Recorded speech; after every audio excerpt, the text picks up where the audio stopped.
Benvenuto dans Décryptage, l'émission qui décrypte une tendance ou un mot-clé en moins de 5 minutes. Je suis Vincent Le Camus, cofondateur d'Immobilier 2.0 et le mot-clé qu'on va voir aujourd'hui, ce sont des lettres, c'est 3 lettres, MLS.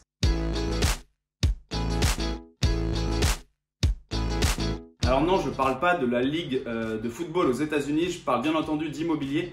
MLS dans l'immobilier, ça veut dire Multiple Listing Services ou Multiple Listing System selon qu'on le voit d'un point de vue tech ou d'un point de vue métier. L'idée, c'est d'avoir un fichier partagé de mandats entre agences immobilières avec des règles bien définies.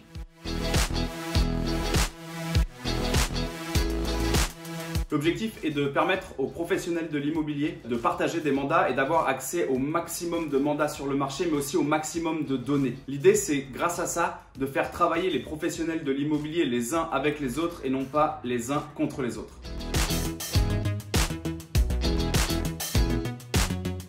C'est un peu comme une coopérative agricole au final.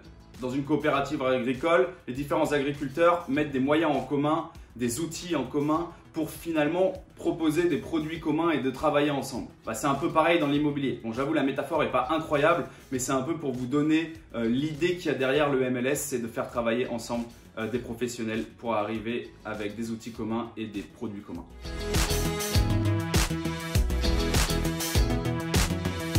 L'exemple le plus connu, c'est évidemment les États-Unis où il y a plus de 600 ou 700 MLS selon les années, puisqu'il y en a qui s'assemblent, d'autres qui se scindent en plusieurs, d'autres qui disparaissent. Mais l'idée, c'est vraiment qu'aujourd'hui, aux États-Unis, grâce à ces outils-là, ils ont 90% du marché. En tout cas, c'est ce qu'on pense que c'est grâce à ces outils-là. Et puis surtout, ça permet d'avoir accès à une donnée incroyable et ça rend la profession immobilière plus forte parce que c'est les seuls à avoir accès à cette donnée. De l'autre côté, on voit aussi qu'il y a beaucoup plus de startups qui peuvent se plugger directement au MLS pour fournir des outils aux professionnels de l'immobilier et mieux exploiter cette donnée, voire faire des choses assez nouvelles grâce à la data.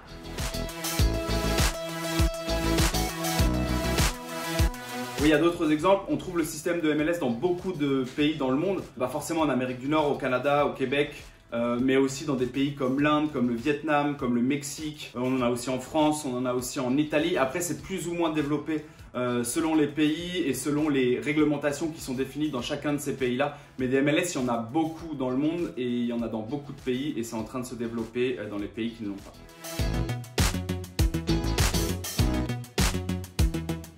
Alors le MLS, comme je vous le disais, est utilisé dans beaucoup de pays dans le monde de manière plus ou moins mature. Mais je pense qu'on va avoir de plus en plus le MLS et le partage de mandats se démocratiser dans l'ensemble des pays du monde avec plus ou moins de réglementations qui vont aller à côté et qui vont donner de la force ou non aux acteurs qui régissent le MLS. Puisque de toute façon, on le sait, on le voit de plus en plus, la donnée dans l'immobilier, c'est le nerf de la guerre. Et du coup, ça donne aux gens qui régissent le MLS un pouvoir très très fort.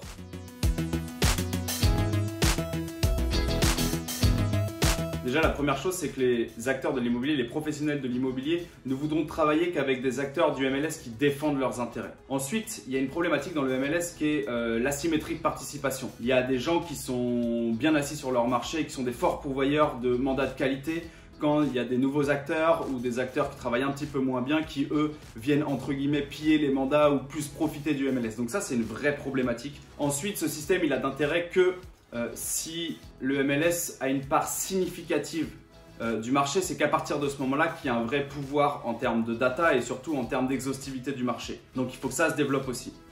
Et enfin, la dernière chose, c'est que toutes ces choses liées font que, avant de partager des mandats, il faut que tous les acteurs et tous les professionnels de l'immobilier ainsi que les acteurs qui régissent le MLS partagent d'abord une vision avant de partager des mandats.